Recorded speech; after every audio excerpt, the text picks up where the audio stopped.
Alright guys, in this video we're going to be going over a leak that has come out that potentially reveals the release date for Resident Evil 3 Remake. We know that this game is all but confirmed at this point, and it's most likely going to be revealed during tomorrow's State of Play, and I speculated that we will be getting a release date, at the very least a release window, but now I've come across some information that hints at this game releasing in March of 2020, which is insane to think about. It says that PS4 and Xbox One versions of the game have popped up on UK retailer base.com, and they actually link it here so you can check it out. And it says, interestingly, the game has a date that isn't an obvious placeholder, March 31st, 2020.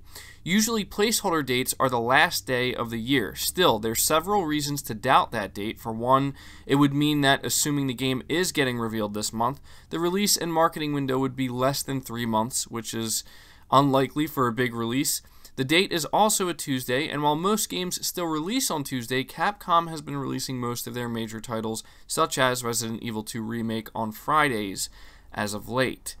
So this is incredibly interesting because March 31st, I mean, it could still be a placeholder date, but at the same time, there's just been so much conversation surrounding this game releasing sometime early 2020, and while it does seem unlikely to some people that a game like Resident Evil 3 Remake, if it were to be announced, say, tomorrow, would it really be likely for Capcom to take that risk of having such a short marketing period, just 3 months?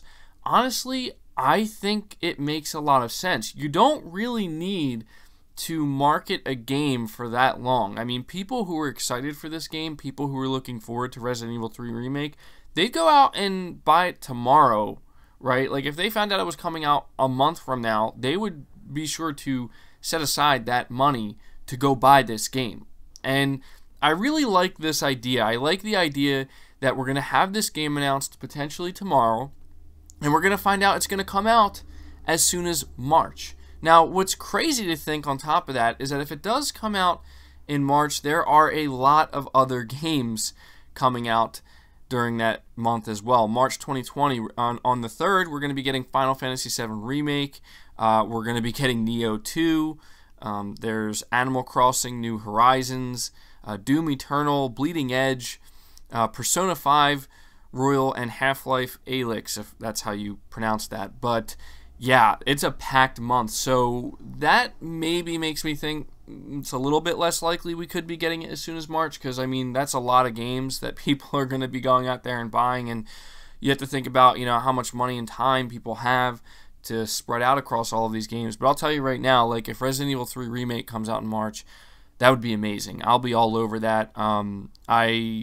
If it doesn't come out in March, I think it's more likely it would then probably come out potentially sometime later in 2020, maybe towards the last half. But then, again, as we talked about before, does that mean it'll be a PS5 game or an Xbox Scarlet game? But either way, this retailer has a listing up, apparently, and it was discovered that it's going to be for PS4 and Xbox One, and they're saying March 31st. So it is a Tuesday. It is a Tuesday. So at this point, I'm going to ask you guys to leave your thoughts about this down in the comments below. We all know that Resident Evil 3 Remake is a thing, and it's going to be announced very, very soon. But could you see it releasing as soon as March 2020, or are you expecting that to just be a placeholder date, March 31st, 2020, and it's actually going to release later in 2020? Or it might not release in 2020 at all. Let me know what you think down below. Leave the video a like if you did enjoy it, if you found it informative. Really helps it out. Lets me know you guys enjoy the content. Again, I'm going to stress, because this is a different game than we normally cover, be sure to leave it a like if you want me to continue covering it going forward. Subscribe to the channel if you're new and haven't already. Hit the bell notification icon so you never miss an upload, and feel free to share this video out on top of all that. But until next time, guys, take care.